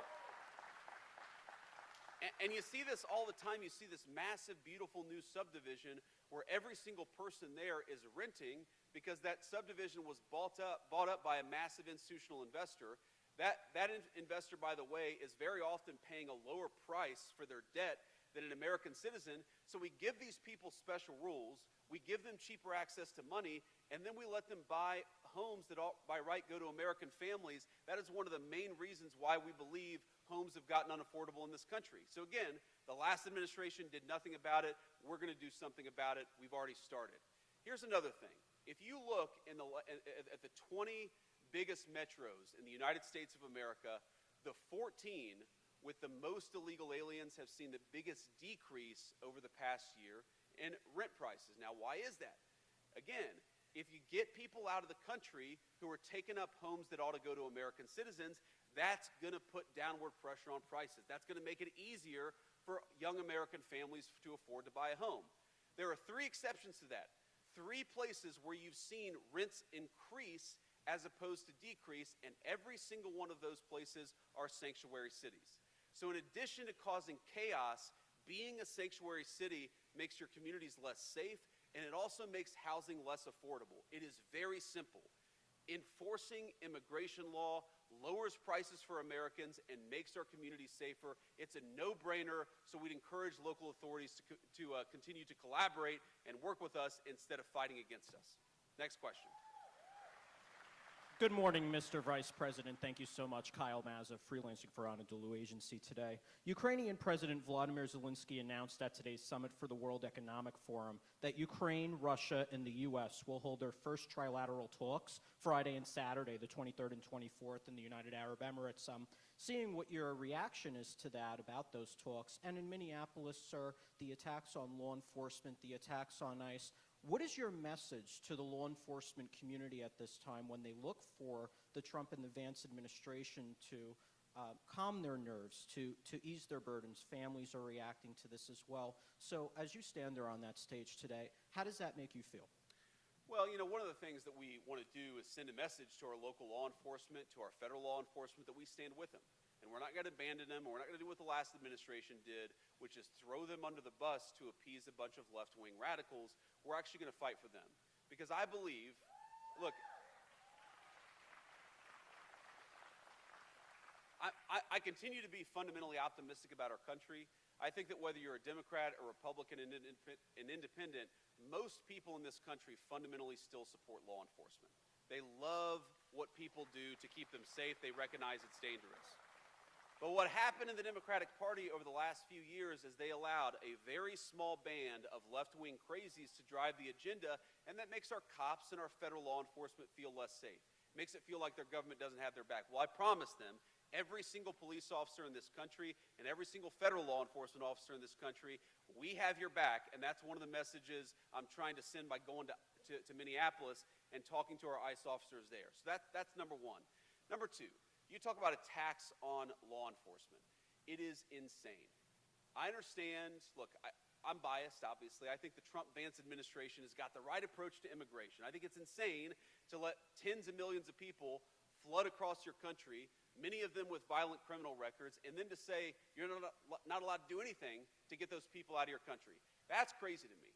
Fine. If you disagree, if you think that we ought to let sex offenders be in your community, even if they're illegal aliens, fine. Make that argument. But make that argument at the ballot box. Write an op-ed in a newspaper. Argue about it on social media. Don't go to the streets and start assaulting federal law enforcement officers because you disagree with the policies of our administration. It's cowardly bullshit, and it's got to stop. And here's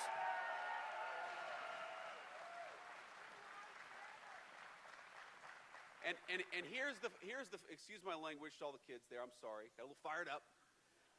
I was raised by a woman who cussed a lot, so sometimes I do too. My wife's on me. We're working on it. But here's the final point about this. People who assault federal law enforcement or local law enforcement will be shown no quarter.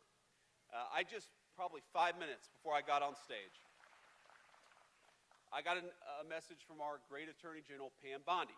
You know what Pam said to me? That they finally arrested the ringleader of those church protests in Minneapolis.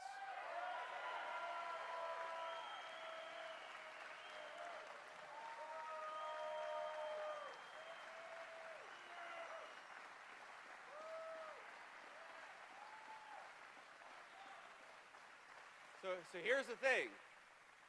Again, you don't have to agree with my immigration policies, but if you want to protest by going to an innocent church service on a Sunday, you see these images. They're scaring little kids who are there to worship God on a Sunday morning. Those people are going to be sent to prison so long as we have the power to do so. We're going to do everything that we can to enforce the law, whether you're protesting at a church, which is a violation of federal law, or you're assaulting a law enforcement officer, which again is a violation of federal law. There are going to be consequences. There already have been consequences, and there are going to be a lot more to come. So my message is, if you're thinking about assaulting a law enforcement, don't, because we're going to lock you up if you do. Now, you asked about Zelensky and Russia and Ukraine. Look, the president, he talks about this all the time. This has been the hardest war to solve. Of the 8 wars that the president has solved, he thought this would be the easiest. It's ended up being the hardest. The fact that they're sitting down and talking is progress. And I think we've made a lot of progress here. But look, you've got 2 people who really hate each other. The President of the United States' attitude is quite simple, and I happen to think that it's exactly right. Peace is what is in the best interest of the United States of America. We want commerce between those 2 countries. We want Europe to be less focused on war and more focused on investing in the United States of America. And the best way to do that is to get that war to a peaceful resolution. We're going to keep on working on it. I've been disappointed in the past where I thought we were close to a peace deal, so I'm not going to predict that anything is going to happen in the next couple of weeks. But I know under the president's leadership, we've made great progress, and we're going to keep on making progress so we can stop the killing and get back to actually building things all over the world as opposed to people killing each other and tearing things down. And I'll take one more question.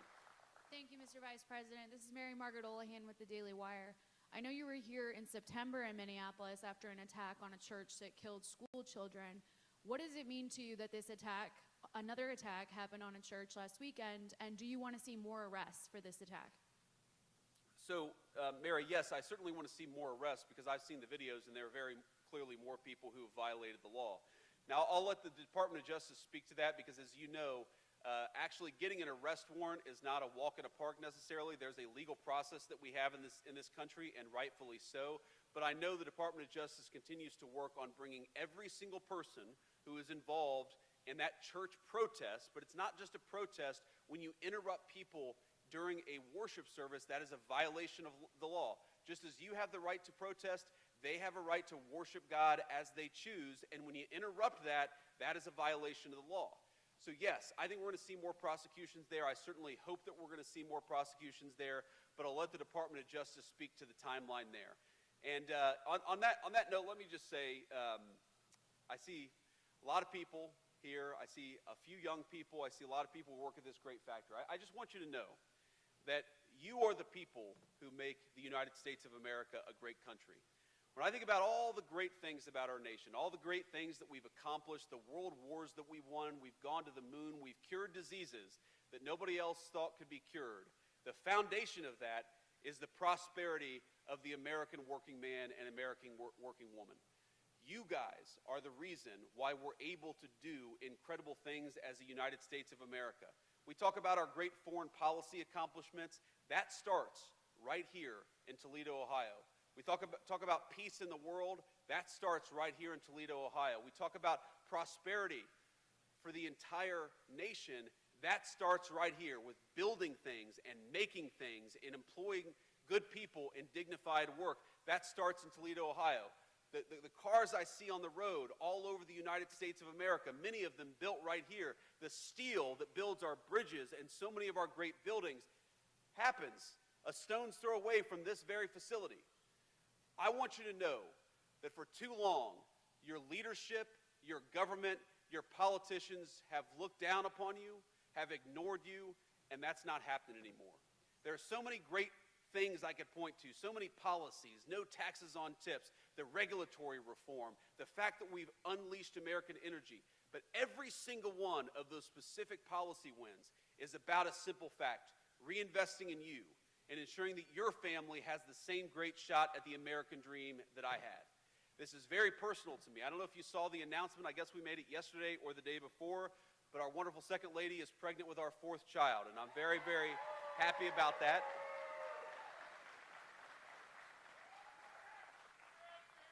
You know, we were debating having a 4th child, and I said, honey, you know, the new Trump accounts and the increased child tax credit are coming online. We got to take advantage of this stuff. She's going to be pissed at me about that one. That's okay. But look, this is personal to me, just as I know it's personal to you. We've got skin in the game. Our great governor candidate, not governor yet, but we're getting there. Our great senator, all of these great leaders, they love people in the state of Ohio. They love people in this community who are going to rise or fall based on whether leaders in Washington make wise decisions. I'm not saying you're going to agree with everything that we do, though I know in this room we got a lot more agreement than disagreement. But what I am promising you is that every day for the next 3 years, so long as I am the Vice President of the United States, so long as Donald Trump is the President of the United States, we will remember that you are what makes America great, and we'll never stop fighting for you. God bless you. It's good to be home. Thank you.